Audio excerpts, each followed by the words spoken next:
15 ಸೆಪ್ಟೆಂಬರ್ಗೆ ನಮ್ಮ ಇಡೀ ರಾಜ್ಯದಲ್ಲಿ ಅಂತಾರಾಷ್ಟ್ರೀಯ ಪ್ರಜಾಪ್ರಭುತ್ವ ದಿನಾಚರಣೆ ಆಚರಣೆ ಆಗ್ತಾ ಇದೆ.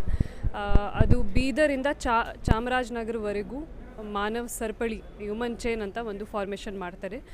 ನಮ್ಮ ಬೀದರ್ ಜಿಲ್ಲೆಯಿಂದ ಇಡೀ ರಾಜ್ಯಕ್ಕೆ ಸ್ಟಾರ್ಟ್ ಆಗ್ತಾ ಇದೆ. ಇದು ತುಂಬ ಸಂತೋಷದ ವಿಷಯ ಇದೆ.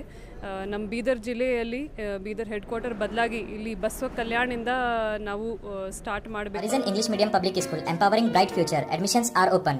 Dina English medium public school with Hifzul Quran. Admissions are open. Basava ಕಲ್ಯಾಣದಲ್ಲಿ ಮಂಟಪದಿಂದ ನಾವು ಸ್ಟಾರ್ಟ್ ಮಾಡಬೇಕು ಅಂತ ತುಂಬ ಹೆಮ್ಮೆಯ ವಿಷಯ ನಮಗೆ. ನಮ್ಮ ಜಿಲ್ಲೆಯಲ್ಲಿ ನಮಗೆ ಸುಮಾರು 45 ಕಿಲೋಮೀಟರ್ ಟೋಟಲ್ ಡಿಸ್ಟೆನ್ಸ್ ಆಗುತ್ತೆ. 1 ಕಿಲೋಮೀಟರ್ಗೆ ನಮಗೆ 770 ಜನ ಮಾನವ ಸರಪಳಿ ಫಾರ್ಮೇಷನ್ ಮಾಡೋಕ್ಕೆ ಬೇಕಾಗ್ತಾರೆ. ಸೊ ಇಡೀ ಜಿಲ್ಲೆದು ಕನ್ಸಿಡರ್ ಮಾಡಿದರೆ 35,000ಇಂದ 40,000 ತನಕ ನಮಗೆ ಜನ ಬೇಕು ಈ ಕಾರ್ಯಕ್ರಮದಲ್ಲಿ ಭಾಗವಹಿಸೋಕ್ಕೆ. ಈಗಾಗಲೇ ನಾವು ಪ್ರತಿ 100 ಮೀಟರ್ಗೆ ಒಂದು ಸೆಕ್ಷನ್ ಆಫೀಸರ್ ಅಂತ ಡೆಸಿಗ್ನೇಟ್ ಮಾಡಿದ್ದೀವಿ.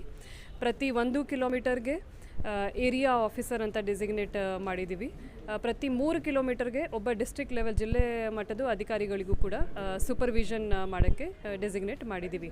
ಪೊಲೀಸಿಂದ ಕೂಡ ಪ್ರತಿ 100 ಮೀಟರ್ಗೆ ಒಂದು ಕಾನ್ಸ್ಟೇಬಲ್ ಮಾಡಿ ಬಂದೋಬಸ್ತ್ ಪ್ಲ್ಯಾನ್ ನಮಗೆ ಕೊಡ್ತಾರೆ, ಬಂದೋಬಸ್ತ್ ಮಾಡ್ತಾರೆ. ಟ್ರಾಫಿಕ್ ಡೈವರ್ಷನ್ ಕೂಡ ಆಗುತ್ತೆ. ಊಟ ಅರೇಂಜ್ಮೆಂಟ್, ಬಾಳೆಹಣ್ಣು, ಉಪ್ಪಿಟ್ಟು ಮತ್ತು ಕುಡಿಯೋ ನೀರಿನ ಸಂಬಂಧಪಟ್ಟಂಥ ಎಲ್ಲ ಲೋಕಲ್ ಬಾಡೀಸಿಂದ ಕೂಡ ಅರೇಂಜ್ಮೆಂಟ್ ಅದು ಮಾಡಲಾಗೋದು. ಅದಕ್ಕೆ ಎಲ್ಲ ಜನರಿಗೂ, ಬೀದರ್ದು ಲೋಕಲ್ ಜನರಿಗೂ, ಸಂಘ ಸಂಸ್ಥೆದವರಿಗೂ ನಮ್ಮ ಕಡೆಯಿಂದ ಅಪೀಲ್ ಇದೆ. ಹೆಚ್ಚು ಮಾತ್ರನಲ್ಲಿ, ಭಾರಿ ಸಂಖ್ಯೆಯಲ್ಲಿ ಈ ಕಾರ್ಯಕ್ರಮದಲ್ಲಿ ಭಾಗವಹಿಸಿ ಈ ಕಾರ್ಯಕ್ರಮಕ್ಕೆ ಸಕ್ಸಸ್ಫುಲ್ ಮಾಡೋಣ ಅಂತ ಅಪೀಲ್ ಮಾಡ್ತೀವಿ. 5ರಿಂದ 40,000 ಜನ.